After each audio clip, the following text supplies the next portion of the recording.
সে এক অতল সুখের আশ্রয়, যেখানে কেবল প্রবেশের দুয়ার আছে, তবে নেই কোনো প্রস্থান। বাংলা সঙ্গীত প্রেমীদের এই আশ্রয়ের নাম জেমস, যার গানে কেটে যায় বহু নির্ঘুম রাত।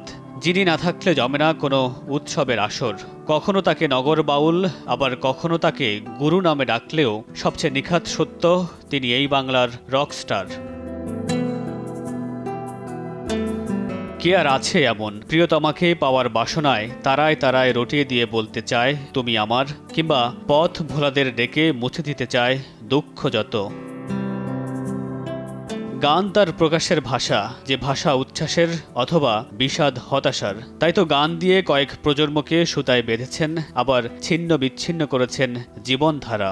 কেবল প্রিয়তমার প্রতি মায়াময় প্রেমই নয়, জেমসের গানে বঞ্চিত শ্রমিকের অধিকার আর সবচেয়ে আপন বাবা মায়ের প্রতি সন্তানের গভীর নিবেদন ধরা দিয়েছে পরম মমতায়। জেমসের জীবন বেশ বাঁক বদলের। বাবার সঙ্গে গান নিয়ে অভিমান করে বাড়ি ছেড়ে চলে যান চট্টগ্রামের আজিজ বোর্ডিংয়ে। সেখানে প্রসারিত হয় তার গানের জগৎ।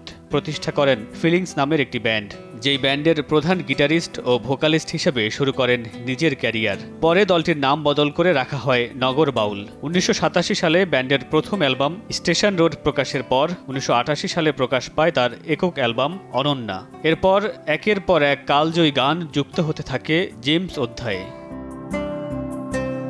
২০০৫ সালে হিন্দি সিনেমা গ্যাংস্টারে ভিগি ভিগি গানের মাধ্যমে জেমস প্রথম বলিউডে পা রাখেন। তারপর চাল চালে আলবিদা সহ আরও কিছু গান গিয়ে জনপ্রিয়তা পান বলিউডে। একসময় গানের নেশায় ঘর ছেড়ে পালিয়ে যাওয়া এই যুবক সঙ্গীতে পার করেছেন প্রায় ৪৪ বছর। গানে গানে যে সুখের আশ্রয় তিনি দিয়ে গেছেন, তা বহু আয়োজন করেও পাওয়া যায় না। তাই তো অসংখ্য শিল্পীর মাঝে জেমস হয়ে আছেন বাংলা সঙ্গীতের এক কালপুরুষ।